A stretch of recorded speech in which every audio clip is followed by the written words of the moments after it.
Hey guys, it's Chako-chan and welcome back to my channel. So today's video is going to be about my bucket list of things that I want to do in Japan.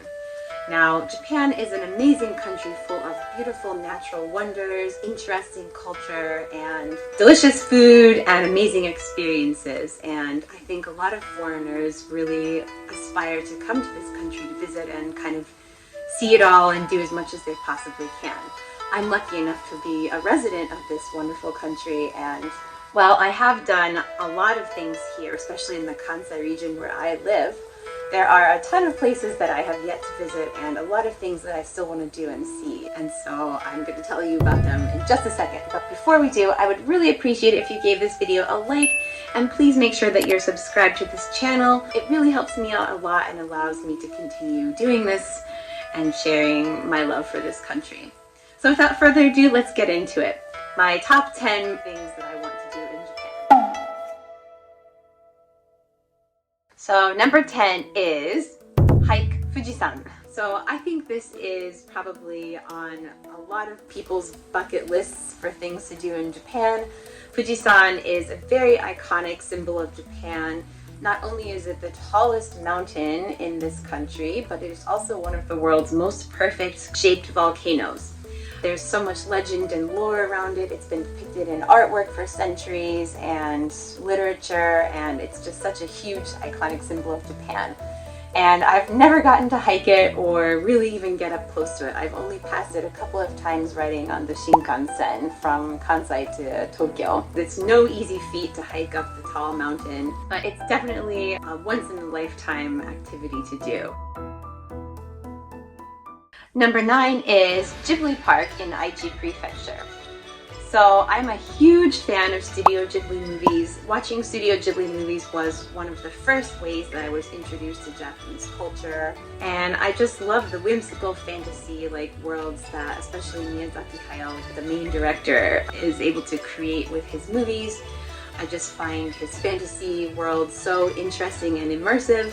They opened Ghibli Park about 2 years ago now, and it's basically a theme park that depicts some of the different locations or worlds in the Studio Ghibli movie library.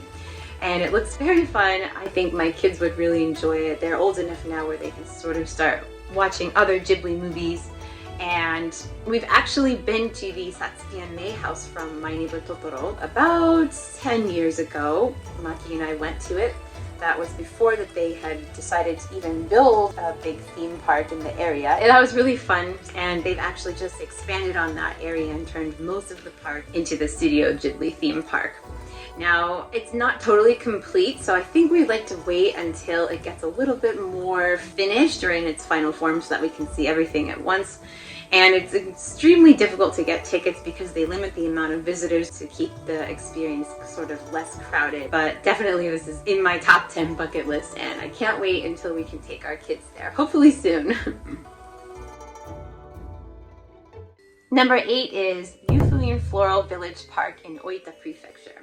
So it's a European-esque style little theme park. I first heard about this place many years ago because they have something really exciting there, which is Kiki's Bakery. They made a reproduction of the bakery from the movie Kiki's Delivery Service, and that was the reason why it showed up on my radar, and it looks like a very cute place to explore. It's so picturesque, especially at Halloween time. They have the whole place decorated for Halloween.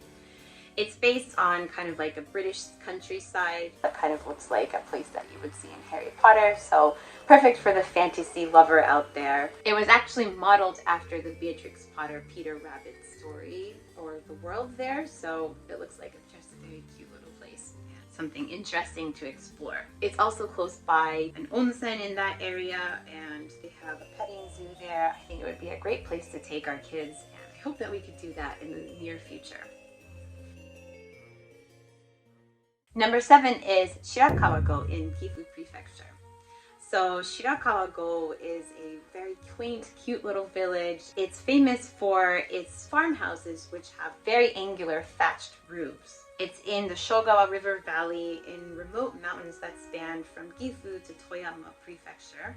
and it was declared a World Heritage Site in 1995, and it's famous for its traditional gassho-zukuri farmhouses, some of which are more than 250 years old. So gassho-zukuri means constructed hands in prayer, kind of like this, maybe kind of a Buddhist sort of theme, because the farmhouse's steep thatched roofs resemble the hands of Buddha praying like this. The reason why the roofs are so steep is because the region gets a lot of heavy snow in the winter, and it's easier for the snow to fall off and keep the buildings protected from caving in.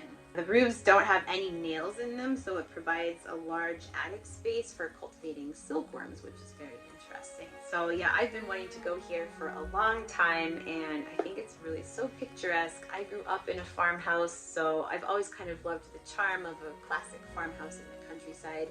And I think Japan's farmhouses are very distinctive and interesting, and I would really love to visit this place.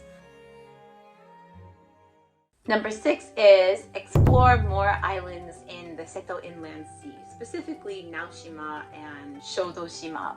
So last May, we went to visit Kagawa Prefecture, which is on the island of Shikoku, so not too far away from us. And during that time, I absolutely fell in love with the Seto Inland Sea, or Seto Naikai.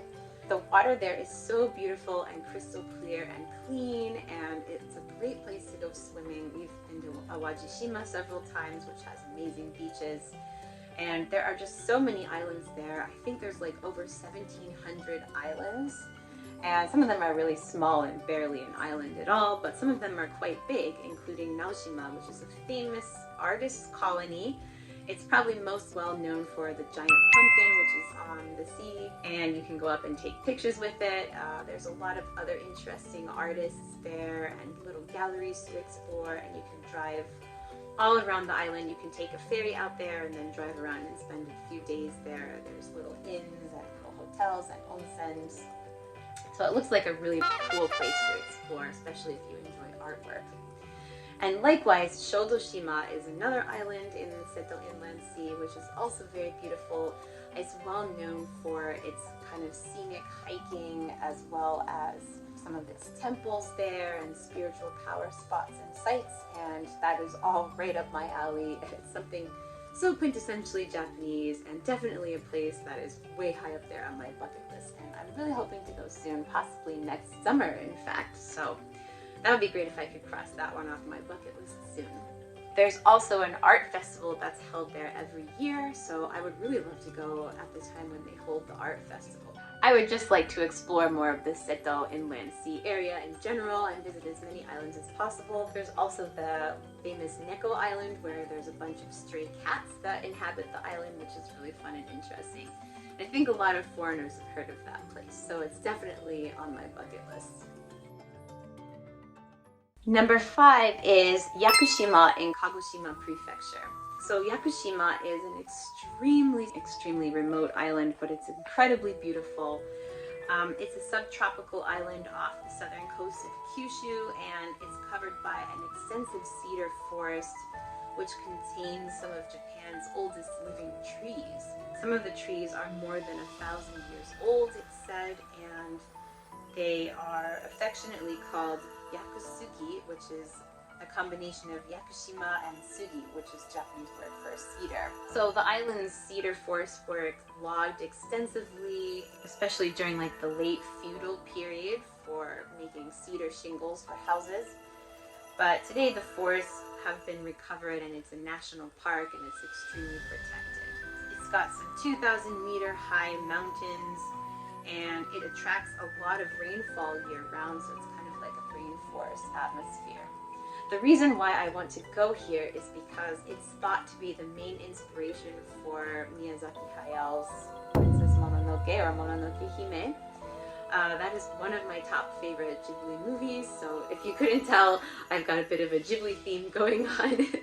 But it's just the pure, untouched nature, and the fact that it's such a highly spiritual place, and there's probably a lot of power spots there, makes it a huge attraction for me to want to visit there. It's very remote and difficult to get to. You have to take, like, I think, a ferry or a plane, and the access is not very easy, so it's definitely something that you would have to plan a lot in advance for. It's something I would probably like to do maybe as a spiritual sort of journey or pilgrimage. But it's definitely on my bucket list. In fact, all of Kagoshima Prefecture looks really beautiful, and I would really love to explore down there. Number 4 is Shigaraki Tanuki Pottery Village in Shiga Prefecture. So I'm a huge fan of pottery. Fun fact, I actually studied pottery with a Japanese master when I was in university here many years ago. And so this place is actually pretty close by to us, and we're actually hoping to go there soon. But the thing that makes it really unique is it's a pottery village that has an ancient history. It's recognized as one of Japan's 6 ancient kilns, and the pottery boasts a long history centered around Koka City. The reason why this place is interesting is because it's known for its tanuki statues. So tanuki is like a Japanese mythological creature, like a yokai. It's a raccoon dog spirit, and people put statues outside of their businesses to welcome in good business and wealth. One of the interesting things that makes this place so unique is the fact that there are tons of statues all around this little town, and a lot of the local businesses have actually tried to outdo each other with having the largest tanuki statues.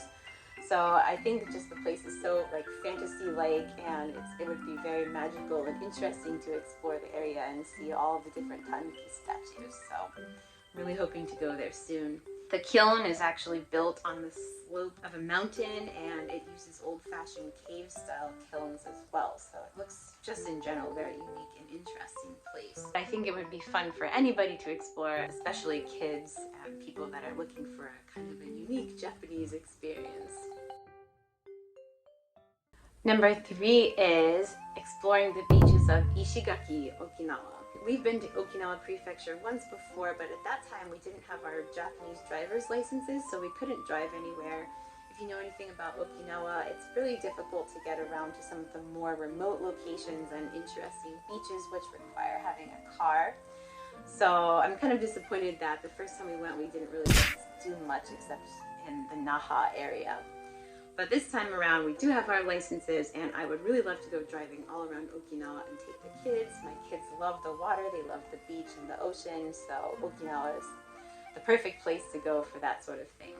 But I specifically picked Ishigaki Island because it's more remote. You have to take a ferry or a boat to get out there, and it has a lot of untouched nature and scenic spots and just beautiful, flawless, clean beaches with lots of interesting wildlife to see and explore. And I just think it would be fun to go out there and just kind of experience the untouched tropical nature. Another thing that's really attractive about the island is that it offers some of the most amazing and best stargazing views in all of Japan. Because it's so remote and far away from any cities, there isn't a lot of light pollution, so you can really see the beautiful stars at nighttime. It just seems like a really magical place, and I'm such an island girl. I love the ocean and the water, and definitely it's way high up there on my bucket list. Number 2 is Farm Tomita in Hokkaido. Actually, all of Hokkaido is on my bucket list. We've never been up there.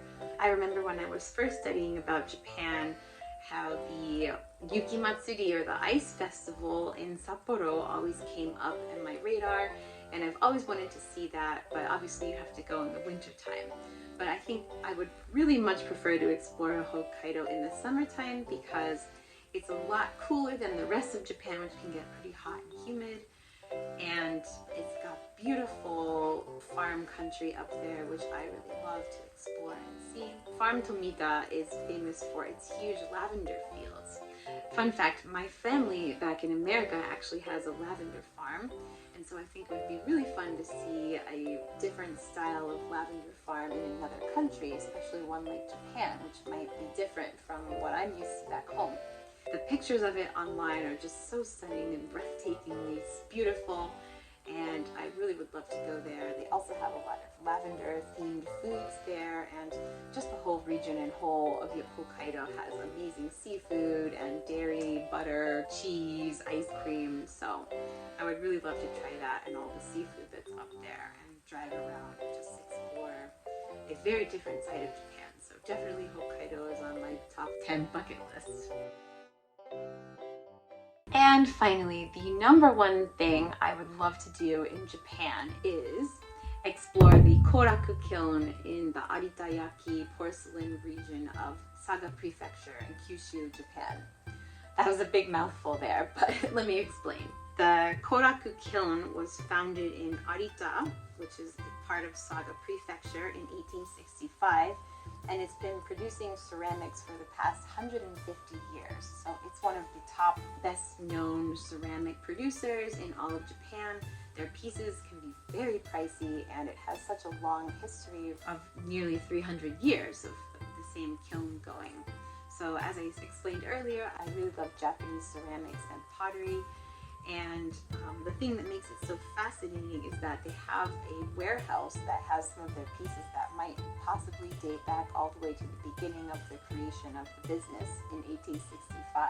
So you can go to their warehouse and you can either pay 5,000 yen or 10,000 yen, and they'll give you a basket, and you can basically explore in their warehouse and pick up all you can carry in your basket and take home with you for a very reasonable fee, considering how pricey some of the pieces can be. So when I was a student in Japan, I actually bought a Japanese tea set here. It was something that I definitely wanted to get as a souvenir before I ever realized I was going to end up living here long term. But my tea set was very pricey, but it's very beautiful, and it's one of my most treasured possessions. And it happens to be by Arita. So Arita already has a special place in my heart, but I would definitely love to see their old warehouse and just the whole area. There's so many beautiful ceramics there. You can tour around the region and drive around to different shops there. It's interesting because even the staff that runs the shop at Koraku Kiln doesn't know exactly what's in their warehouse. So you can just explore in there, and if you look at these pictures here, you can see that it's just boxes and boxes and crates of different ceramic things that for one reason or another just were never sold. So it just looks like treasure hunting, and I love treasure hunting. I've always been interested in antiques and old things. So it looks like a really exciting experience, and that is why it is at the top of my list of things that I want to do in Japan in my lifetime. So in conclusion, Japan is an amazing country that has so many things to do and see. And as I said at the beginning of this video, I think it would take probably more than an entire lifetime to really fully see and do everything and experience everything in this amazing, magical country. For now, these are my top 10 things I want to do. I think I could probably make 5 more videos. I have such a huge long list of places that I want to see. And so if you're interested, maybe in the future I'll make a video like this again. But in the meantime, thank you so much for watching all the way to the end of this video. If you liked it, please, I would so appreciate if you gave it a like. Please leave a comment down below, and make sure you're subscribed for more videos like this. What did you think of it? Was there anything that you would add to this list, or that you would suggest that I check out in Japan? Let me know in the comments down below. And with that, I will see